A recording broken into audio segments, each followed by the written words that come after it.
E aí galera, belezinha? Sejam bem-vindos a mais essa aula aqui do nosso canal do Ciência e Brisa, que agora inclusive está com um perfil no Instagram. Então, se você ainda não conhece o nosso perfil no Instagram, vai lá, Ciência e Brisa. Eu tenho tentado assim fazer tipo meio que uma seleção, né, às vezes postando ali história de alguns cientistas, algumas curiosidades científicas, algumas frases meio tipo brisa, alguns vídeos curtinhos do IGTV, né, tentando levar algumas reflexões pra galera e tal. Então, assim, se você tipo curte a onda desse canal, vai lá no Instagram, né, Ciência e Brisa, e segue nós lá também.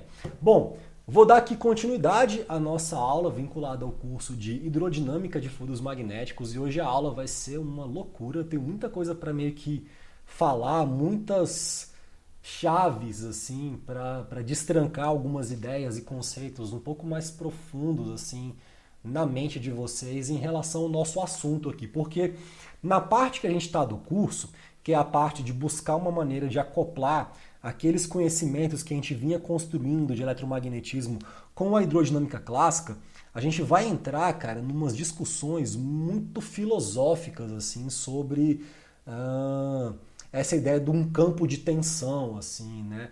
Sobre essa tradução em linguagem matemática por meio de um campo tensorial,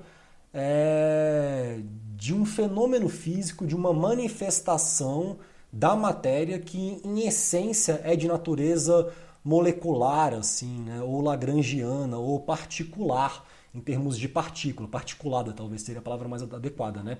Então a gente tem assim um material, um meio contínuo que é composto de moléculas, átomos, ligações, etc.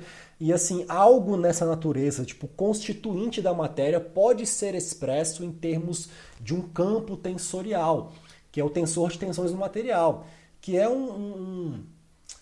uma grandeza assim muito abstrata, saca? Então a gente vai ter a oportunidade nessa parte do curso, essa parte de busca por um modelo constitutivo, de entrar um pouco mais profundamente em assuntos assim que vão abrir a sua cabeça, eu espero, assim, né? Eu estava agora há pouco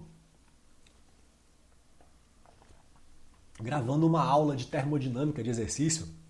Cara, eu confesso que eu acho meio chato, assim, a aula de exercício, tá ligado? Porque me sinto meio aqueles professor de cursinho, que eu acho tudo meio bobo, assim, meio palhaço. Sei lá, velho, eu gosto muito mais de aulas, assim, tipo, teóricas, né? De deduções matemáticas, de construção de entendimentos e leis da física, do que aula de exercício. É claro que eu, assim, tenho uma política de tentar buscar prazer nas coisas que eu faço. Então, assim, já me conhecendo, né, como professor, quando eu meio que sinto que eu tenho que dar uma aula de exercício, eu tento preparar a aula para que ela seja interessante para mim, principalmente, para não ficar entediado. Então eu vou linkando ali na leitura do exercício algumas reflexões assim, né, tipo de conceitos e tal, para ficar um pouco mais interessante. Mas eu estava meio cansado, assim, então estou meio que animado para essa aula, porque é uma aula que não é de exercício, é uma aula de brisa, de dedução matemática. A gente vai aqui usar bastante, velho, notação indicial, que é um assunto importantíssimo. E se você assim não sabe notação indicial, não continua assistindo esse curso. Para tudo que você está fazendo e aí você vai lá no meu canal porque você vai ter que aprender isso. Não faz sentido nenhum, tá? Eu até falo assim que, cara, a minha onda com esse canal não é fazer um canal assim, tipo, que banalize as coisas para ter, tipo, sei lá, muito inscrito, muito acesso. Eu quero que se foda, na real. O lance, assim, é construir uma coisa que seja, tipo, digna, tá ligado? Digna mesmo, do início ao fim, né? Então, assim, eu não tô aqui para resolver o seu problema de querer passar na matéria. Eu quero que se foda, assim, é problema seu.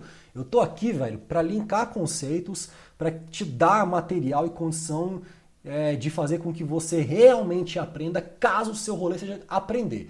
Se o teu rolê é só passar na matéria, não é aprender. Para mim são coisas bem diferentes. Então, se é aprender, aí para isso que serve esse canal. Então, assim, pensando no seu aprendizado, se você não sabe notação inicial, vai no meu canal lá, né? Aqui, no caso, né? E vai nessa playlist Transferência de Calor, módulo 2, Convecção, que lá você vai ver tipo algumas aulas introdutórias sobre o assunto. Notação inicial, parte 1 e parte 2. Assiste isso, pelo amor de Deus.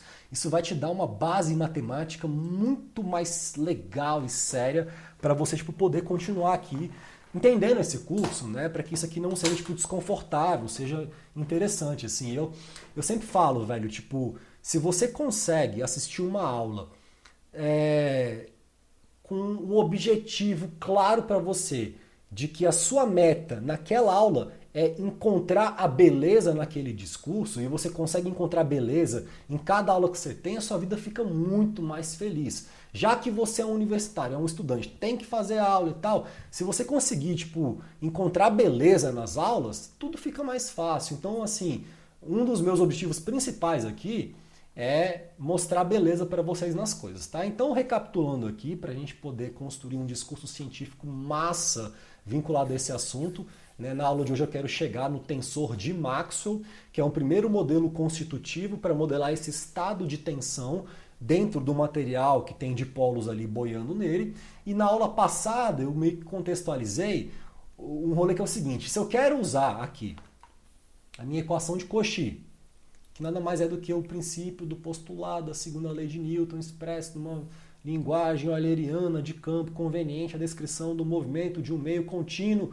né, geralmente um fluido, que é essa equação aqui, que é a segunda lei de Newton e tal, também tem dedução disso no meu canal, naquela mesma playlist lá que eu acabei de mostrar para vocês. Então, o que essa equação me fala é uma coisa muito interessante. Ela te fala, velho, que você vai ter aqui dois tipos, deixa eu dar um zoom aqui, de forças que vão se manifestar no teu material.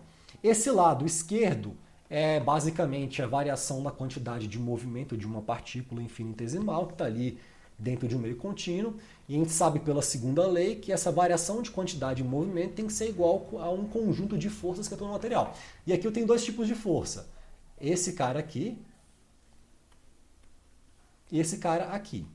Esse cara aqui é uma força de campo, gravidade aqui. E esse cara aqui, ele representa uma força de superfície.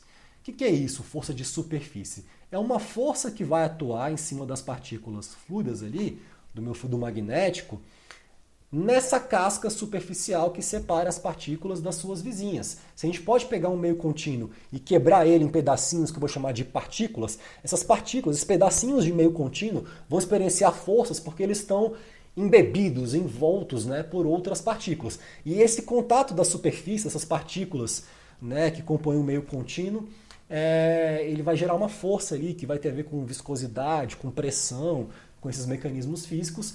E esse cara, ele é expresso para a gente em termos de um divergente, de um tensor de tensões. Esse cara aqui é muito importante. Então eu sei que as variações no espaço divergente do meu campo de tensão vão estar associadas à modelagem dessas forças de superfície que atuam nas partículas fluidas, né? Eu chamei atenção para a última aula para o fato de que se as partículas, se esse fluido não fosse magnético, fosse só um fluido newtoniano viscoso, o estado de tensão seria conhecido por meio desse modelo constitutivo fantástico chamado tensor de tensões de Navier-Stokes. Tem várias aulas sobre isso no canal. Agora, se o meu fluido é magnético, opa! Ele tem partículas magnéticas lá dentro. A constituição física desse cara mudou. É outro tipo de material esse cara aí.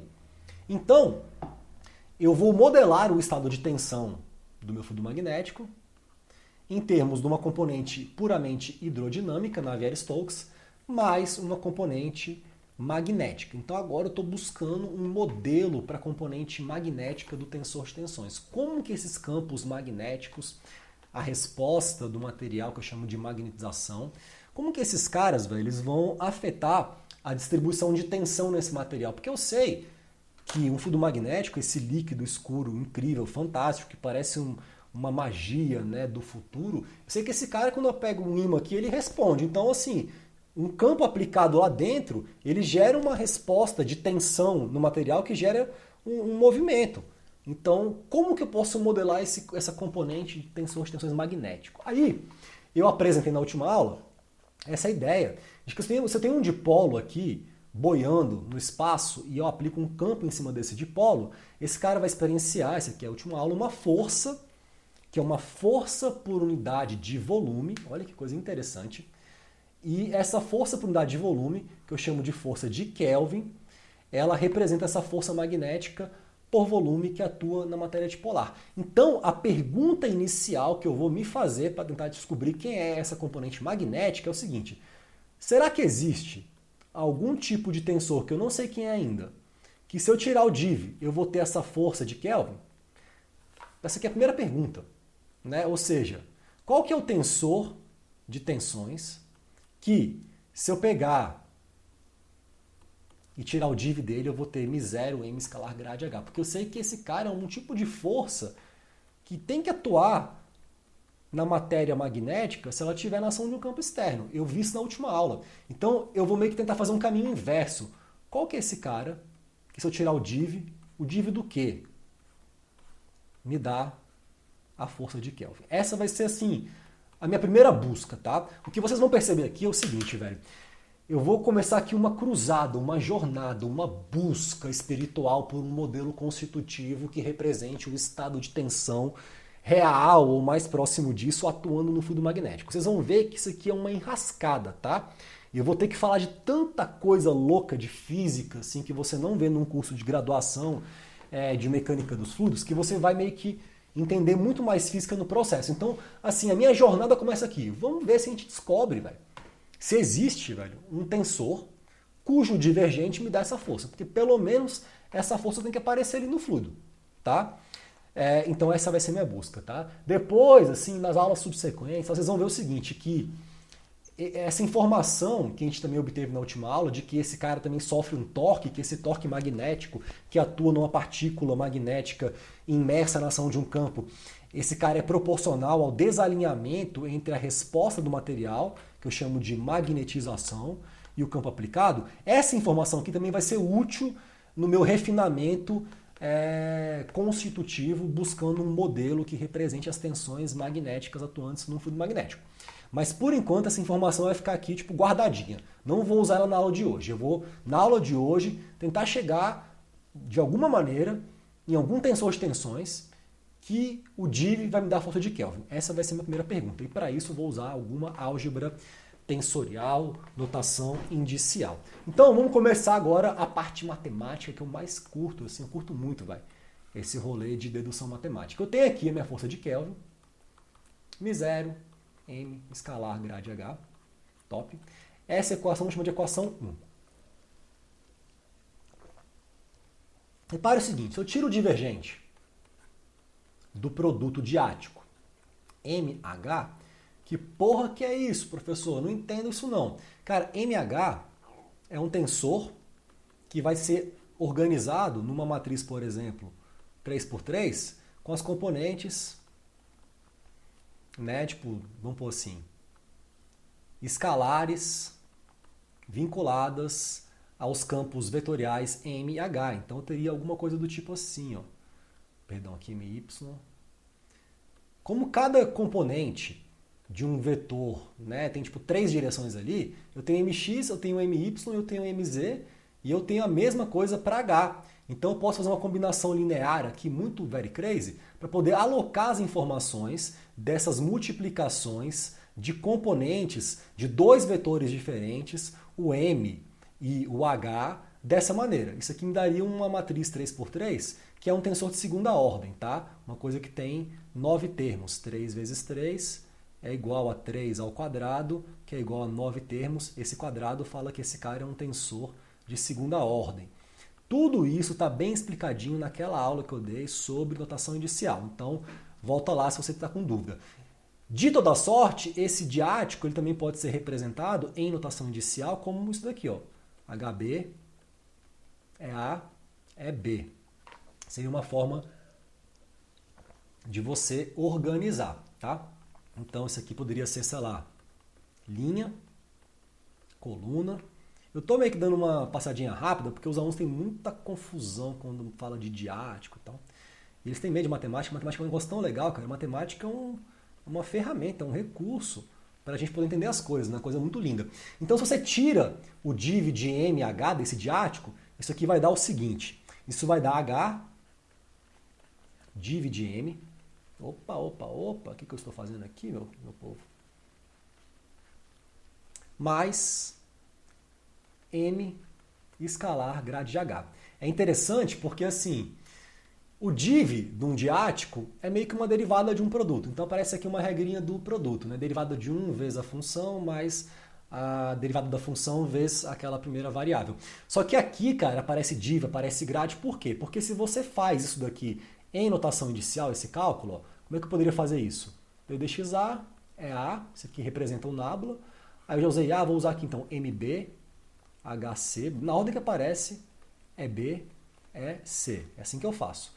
Isso aqui vai me dar o seguinte, DDXA de MB, eu primeiro repito aqui as variáveis, deixa eu apagar isso daqui, vou dar um zoom maior porque fica tremendo tudo, é um saco.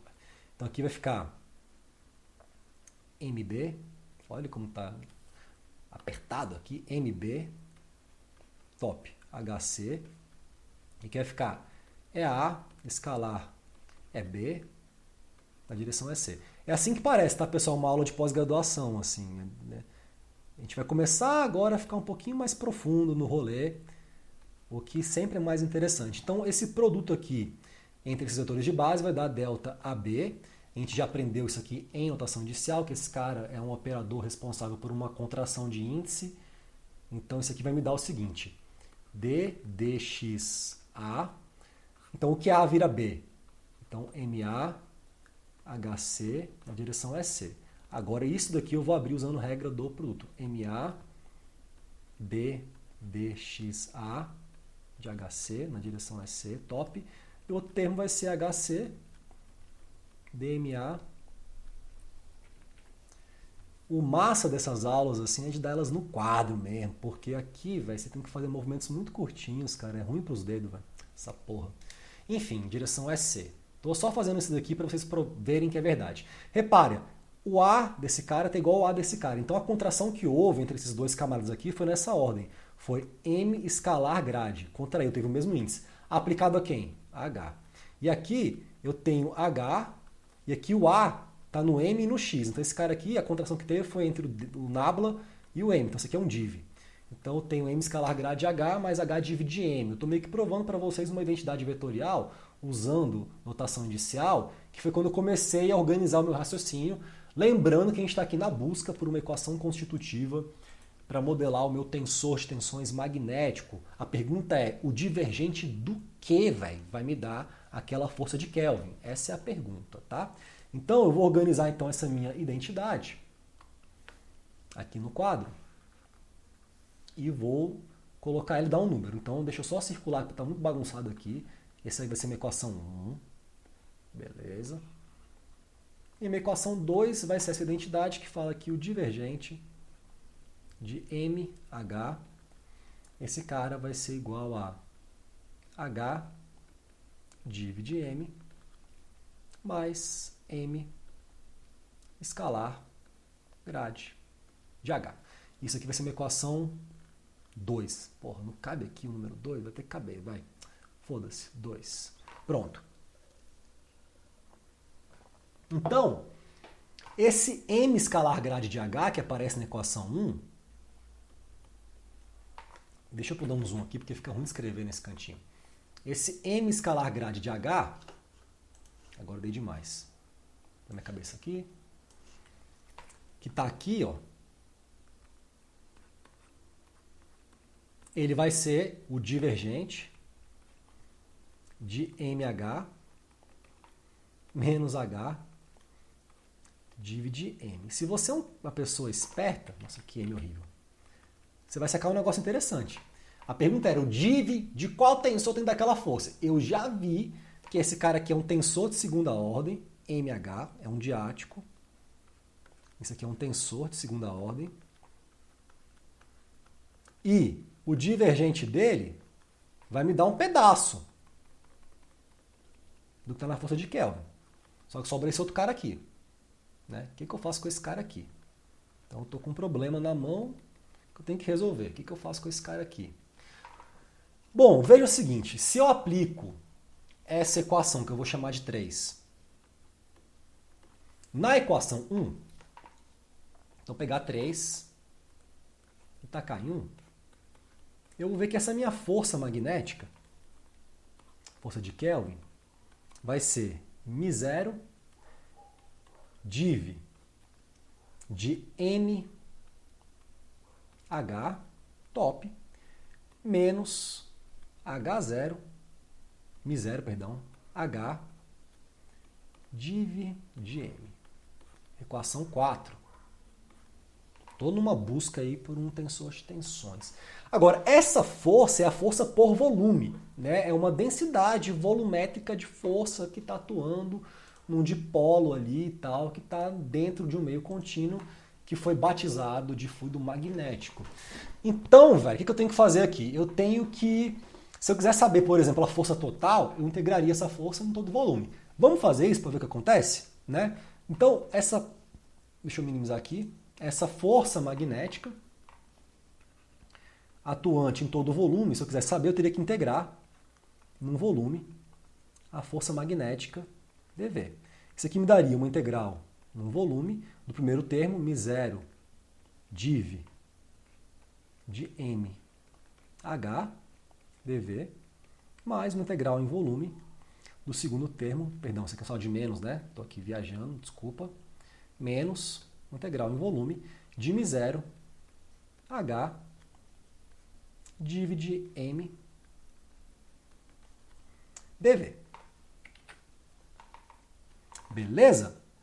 Aí eu vou pegar essa segunda integral, olha que malandragem.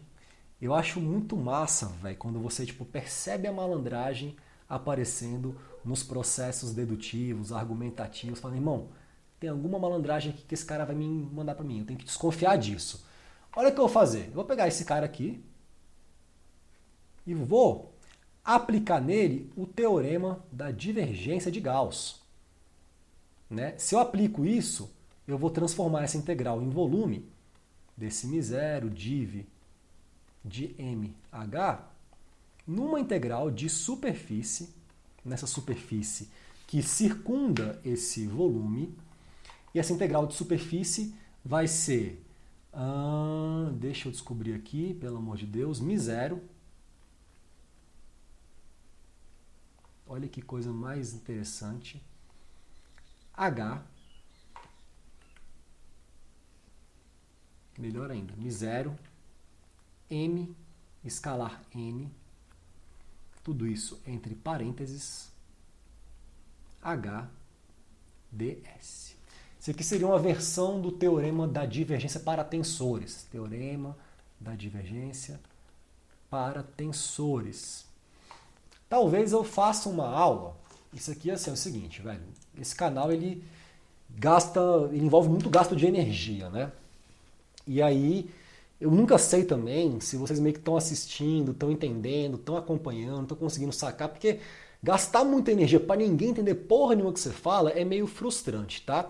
Então, assim, esse teorema, por exemplo, o teorema da divergência para tensores, se vocês tiverem interesse numa aula dedutiva, a pessoa queria muito que você deduzisse o teorema da divergência para tensores. Eu posso fazer isso com o maior prazer, eu vou adorar. Mas assim, eu não quero ficar criando demanda que eu não sei se existe no mundo.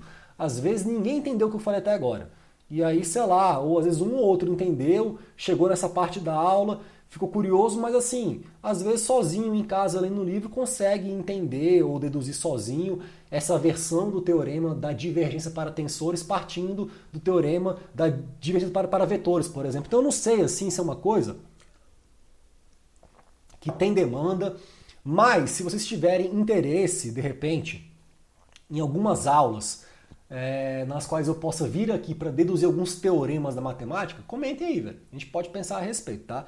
Eu atuo em função de demanda, né? Eu crio as minhas demandas, eu acho importante ensinar fluidos magnéticos, isso tem a ver com um propósito maior de divulgação da minha linha de pesquisa. Eu formo mais pessoas assim que ficam conhecendo esse assunto, acaba que eu consigo mais gente a longo prazo para fazer pesquisa comigo, porque já sabe mais ou menos como é que funciona, sabe a modelagem matemática. Então, assim, eu tenho um retorno que eu acho que é importante para mim de estar aqui gravando esse curso, mas, assim, alguns detalhes vão meio que passar, vocês pesquisem em casa essa versão do teorema, por exemplo, da divergência para tensores, e assim, tentem entender. Não consegui entender, eu queria muito entender. Pessoal, grava um vídeo, por favor, deduzindo isso.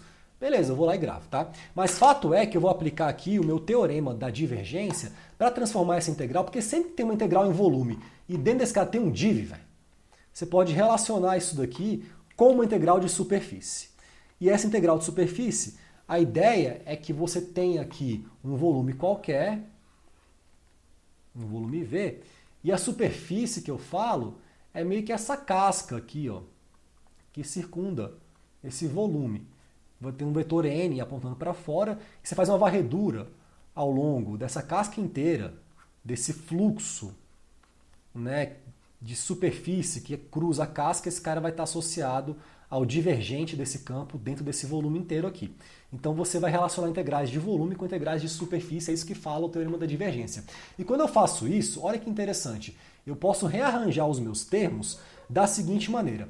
A minha força magnética total atuando na matéria dipolar, num volume inteiro, que possa ter vários dipolos ali distribuídos, uma nuvem de dipolos.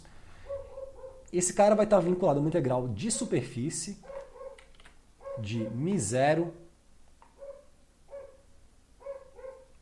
m escalar n, que multiplica h ds, mais uma integral, o que eu estava fazendo, pelo amor de Deus? A menos, a outra negativa. Isso, menos, ótimo, tá certíssimo. Menos uma integral num volume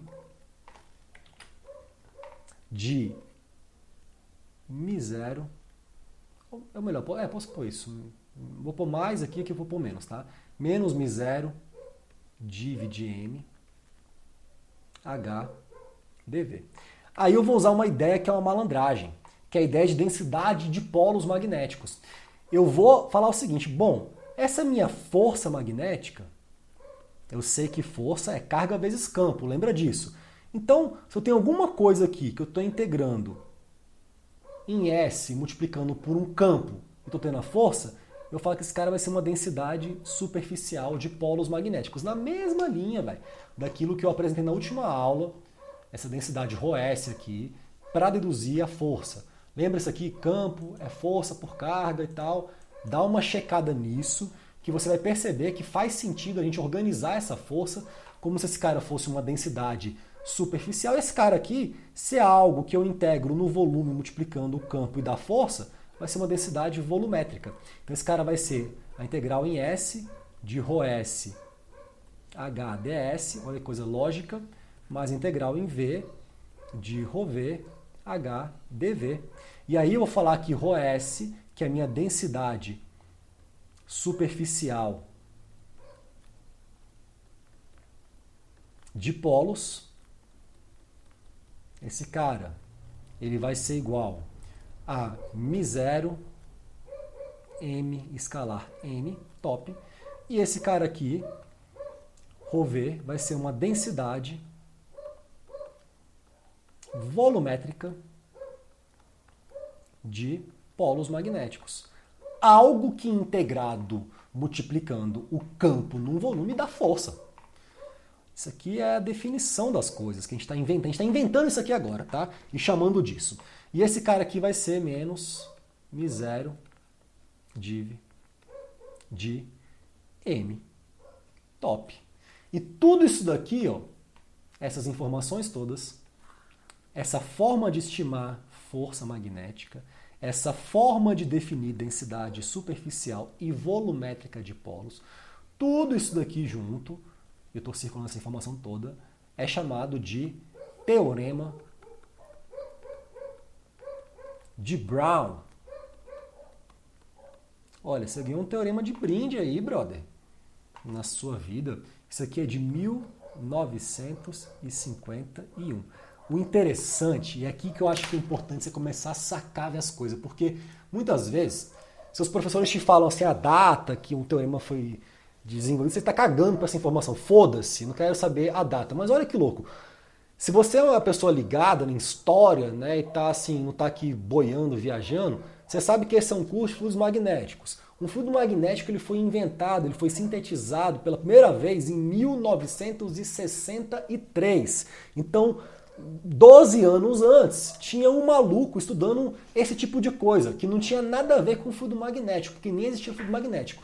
Tudo isso aqui que a gente está estudando são divagações da física sobre forças e tensões atuantes em dipolos hipotéticos que flutuam e boiam no espaço. Se eu tenho uma nuvem de dipolos magnéticos e eu aplico um campo, qual vai ser a tensão que vai se manifestar nesse material? Quais vão ser as forças? Essa é a pergunta. Então, por enquanto, eu estou fazendo um negócio que não é para um fluido magnético, mas para um vácuo carregado de dipolos que estão boiando ali.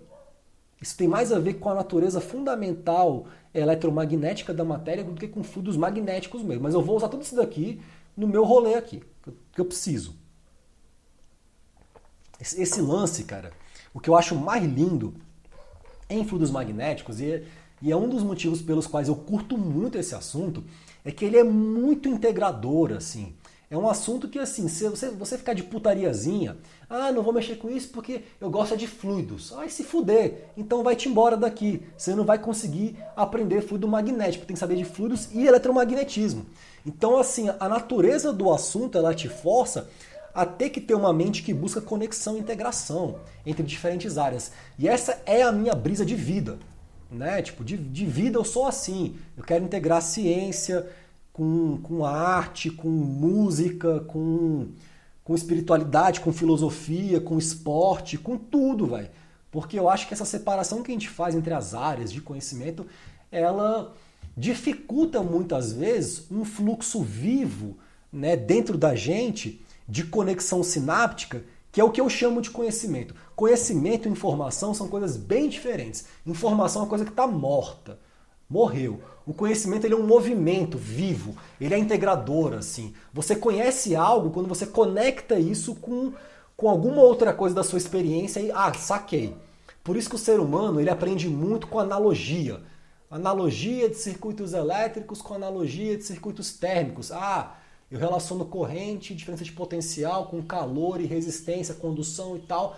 Saquei. As analogias, elas conectam saberes que parecem estar distantes numa mesma estrutura lógica argumentativa. Isso te dá um sentimento muito profundo de caralho, entendi. Porque conectou ali. Então o fluido magnético é um rolê que conecta, assim. Isso eu acho muito legal, tá? Bom, o que esse teorema de Brown tem a ver com o nosso rolê, velho?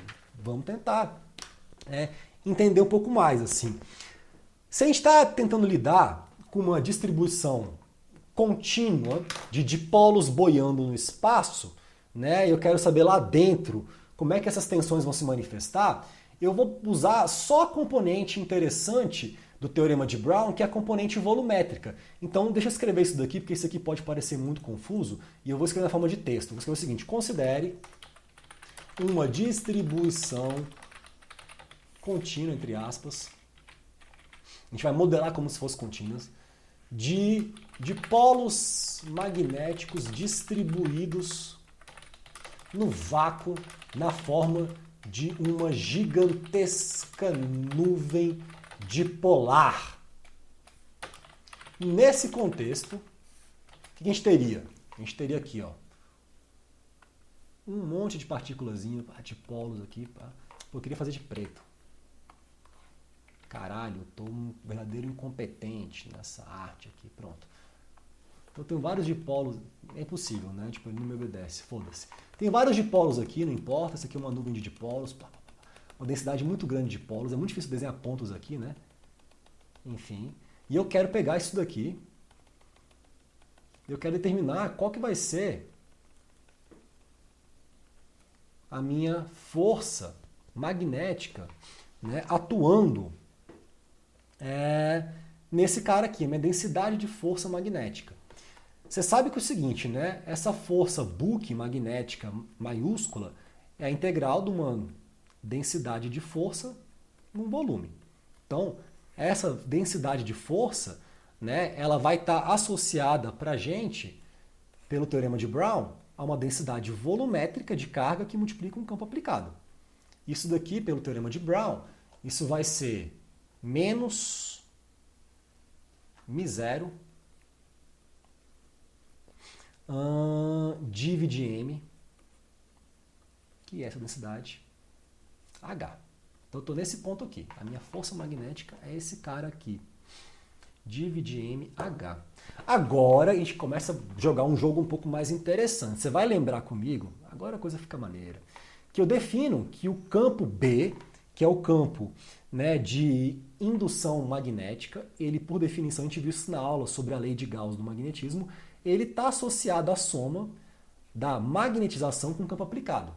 E da lei de Gauss do magnetismo, ele tem divergente nulo. Olha que Brasil bonito a gente usando as coisas. Esse cara é zero. Então, o divergente, porque o μ zero é uma constante, de M mais H tem que ser zero. O que me dá a seguinte informação, que div de H, olha que Brasil bonito, é igual a menos o div de M. Então eu vou usar essa informação aqui, ó, para falar o seguinte, que a minha força magnética por volume, esse cara vai ter que ser μ zero, olha que Brasil interessante, div de H, H. Essa equação ela é importante, ela merece até um número.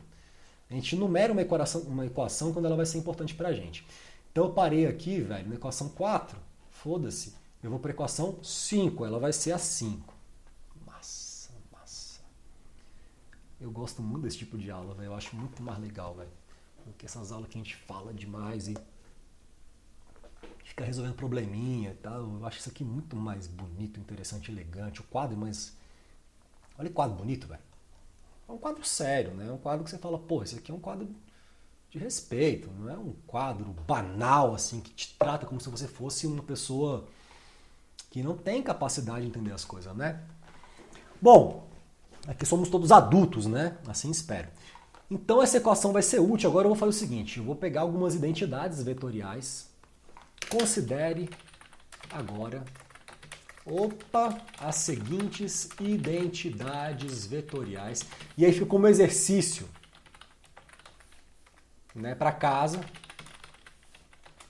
deduzi-las usando notação inicial. Aí você vai ser um aluno truzeira mesmo, se eu fizer isso. Vou ficar de cara, velho.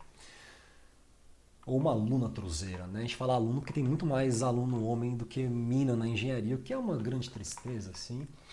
A gente seria muito beneficiado se tivesse mais mulheres, né, na graduação, assim, porque elas têm uma forma de olhar para os problemas mais sensível, mais atenta às vezes, enfim, a gente seria muito beneficiado como espécie se a gente tivesse uma interseção mais justa, mais equânime, mais balanceada, né, de homens, mulheres e pessoas diferentes contribuindo nas construções assim do conhecimento em si. Fica menos enviesado, acho que todo mundo se beneficia, mas é isso. Por enquanto a gente está nessa realidade, espero que um dia mude. Bom, a identidade 1 vai falar o seguinte, velho, o divergente, essa aqui é fácil de demonstrar, isso aqui você vai demonstrar rapidamente, do diático HH, esse cara vai ser igual a H div de H, e que Brasil bonito, mais H escalar grade H. Eu já deduzi isso aqui na aula de hoje, só que para o diático MH é a mesma coisa. Essa segunda ela é um pouco mais interessante, ela é bem mais desafiadora, mas é uma identidade assim, cara, que é clássica, e, assim, não só em eletromagnetismo, mas em mecânica dos fluidos e qualquer área da física clássica que trabalhe com teoria de campo. Véio. Isso aqui é uma identidade matemática consagrada, famosa, a gente usa ela em vários processos dedutivos, argumentativos, até ser ela de cor. Deduzir ela não é tão trivial, é bem interessante. Isso aqui é uma outra identidade que a gente tem também. Então, isso aqui é para você demonstrar em casa, usando notação indicial. Você vai aprender coisa pra caramba. Se você usa a identidade 1 em 5, então o primeiro passo aqui agora, a gente vai usar a identidade 1 em 5. Usar a identidade 1 em 5 é o seguinte, eu estou vendo aqui 5 na minha frente. Div de H e H. Então é esse termo aqui, porque o div de H é um escalar, então tanto faz H div de H ou div de HH, a ordem que não muda nada, né? Porque div de H não é vetor. Então, né, tipo, se você pega 2 e multiplica por um vetor V, é a mesma coisa de pegar V e multiplicar por um vetor 2. Tanto faz assim a ordem. Isso aqui não seria um produto vetorial, tá? Mas enfim, a ordem não importa nada porque div de H é escalar. Então, esse meu termo é esse termo aqui, ó, que aparece lá. Se eu uso ele em 5, eu vou ter que a minha força magnética ela vai ser dada pela seguinte expressão. Deixa eu ver se eu estou aqui no topo do quadro. Acaba aqui embaixo. Né? Usando 1 em 5, ó. Tiro meu rosto. Cabe aqui, ó. Top. É bom que todo mundo consegue ver. Eu vou ter aqui minha força magnética por volume. Esse cara vai ser, então, μ0, ou melhor, o μ0 sendo um escalar, eu posso passar ele para dentro, para fora, de quem eu quiser, porque ele é um escalar constante, tá? Então esse cara vai ser o divergente, boa, do primeiro termo, que é μ0 HH, menos μ0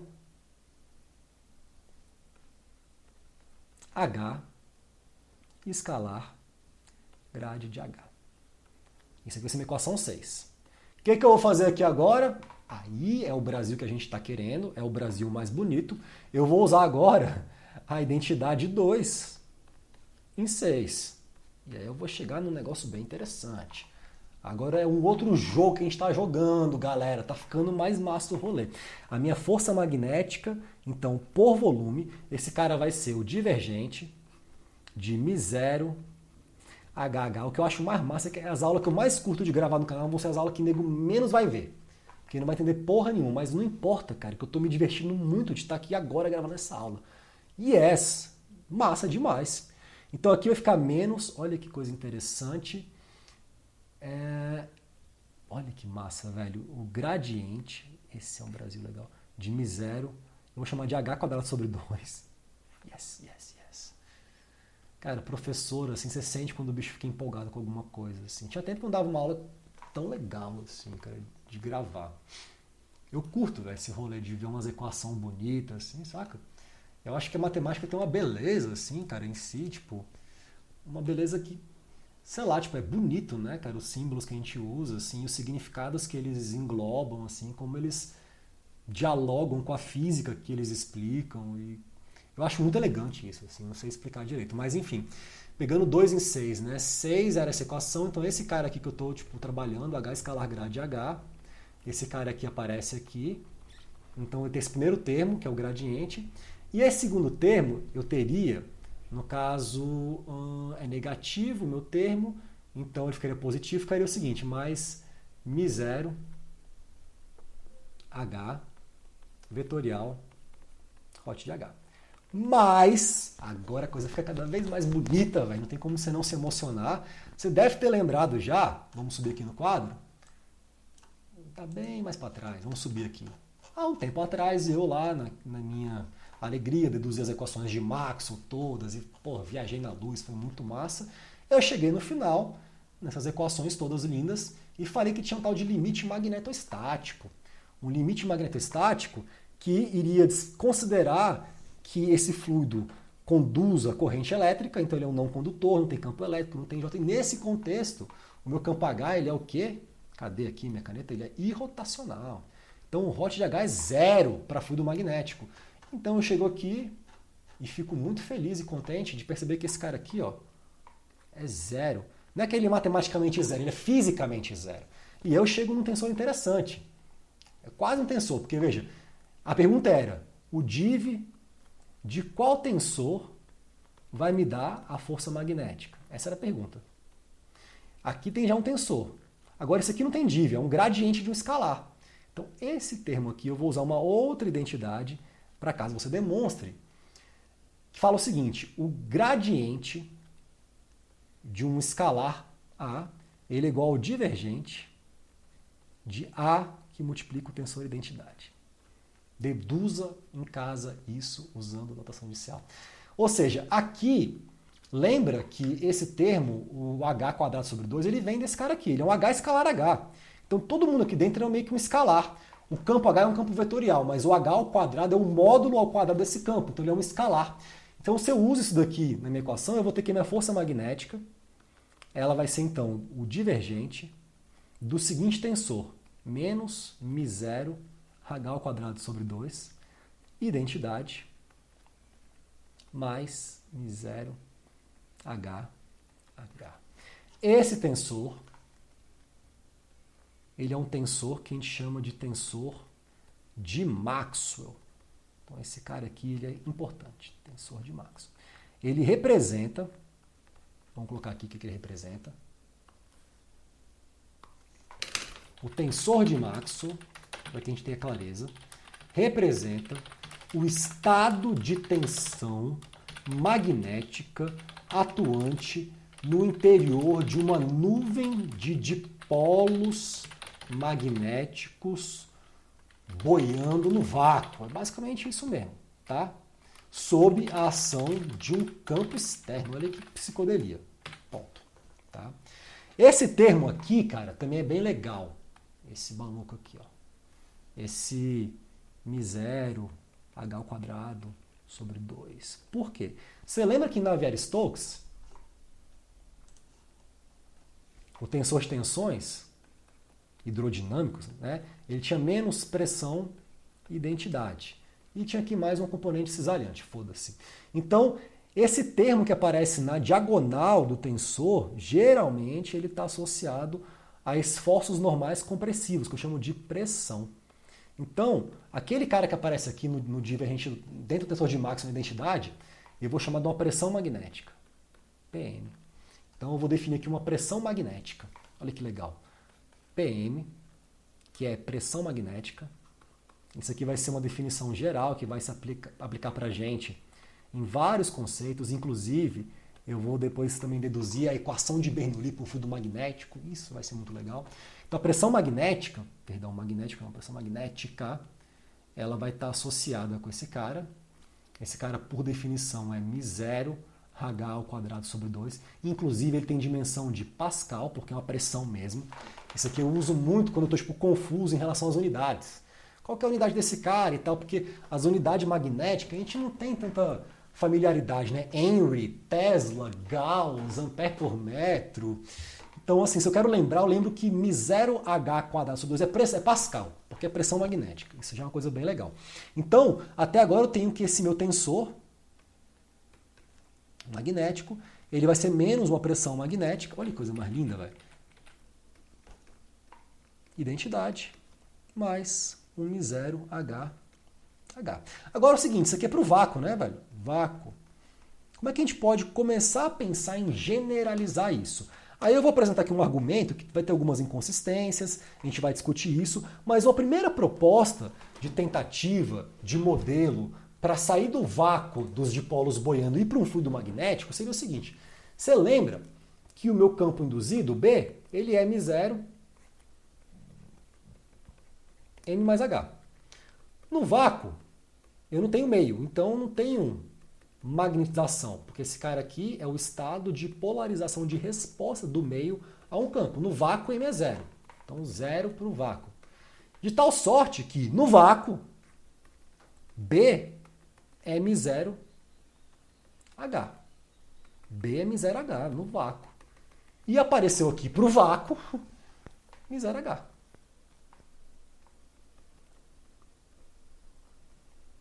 Então, você poderia falar, bom, se μ0H é o B no vácuo, uma primeira tentativa de generalizar esse tensor para um fluido, que não é vácuo, né, que tem um M ali, é chamar esse μ0H meio que de B. Porque pelo menos ali dentro eu vou incorporar a ideia de que tem um meio, e aí eu vou olhar para a magnetização como essa variável que vai trazer o meio para o tensor de Maxwell, que é do vácuo, incorporando talvez o modelo de um fluido magnético. Então, uma primeira tentativa, vou deixar isso aqui bem claro, velho. Isso aqui tem inconsistências, eu vou discutir isso nas próximas aulas. Uma primeira tentativa de generalização para o tensor de Maxwell, a fim de adaptá-lo à descrição de um fluido magnético, não vácuo, seria eu falar o seguinte, bom, para um fluido magnético, as minhas tensões magnéticas, elas vão ser menos a minha pressão magnética mais BH. Esse modelo é um modelo razoável, tá? Captura muita física, mas tem algumas questões que a gente vai discutir melhor ainda nas próximas aulas. Uma delas, por exemplo, é o seguinte. Lembre que para o vácuo, vamos escrever aqui, para o vácuo, tínhamos isso daqui, ó. Tensão magnética. Esse cara era menos a pressão magnética e mais μ0 HH. Agora, vamos pegar esse termo e vamos analisar ele. O μ0 é um escalar, um constante. Então ele pode aparecer em alguns lugares. Por exemplo, isso daqui, μ0 HH, ele também é igual a H μ0 H. Aí você fala, pô, você tá ficando louco, velho. Tá, o que isso me traz de informação? Porque se eu chamo μ0H de B, para tentar generalizar do vácuo para um fluido, eu teria nesse cara aqui BH. Se o μ0 está aqui no meio, eu chamo esse cara aqui de B, eu teria HB. E BH é diferente de HB, não é a mesma coisa. É outro tensor, dá outra força. Então, se você quer entender mesmo esse rolê, começar, velho, tipo, meu irmão, quero manjar fluidos magnéticos, tô curtindo o rolê, quero um desafio, tô entediado na quarentena, quero brincar de fazer conta. Olha, tem uma sugestão massa para você, velho, para te alegrar. Faça o teste. Considere esse modelo aqui o modelo 1.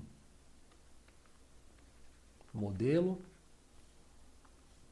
Eu peço para todos os meus alunos que vão fazer PIBIC comigo, mestrado, fazer esse teste, essa continha.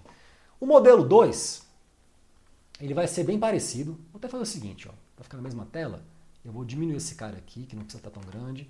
Eu vou dar um Ctrl+C, Ctrl+V. E o modelo 2, a gente vai só inverter.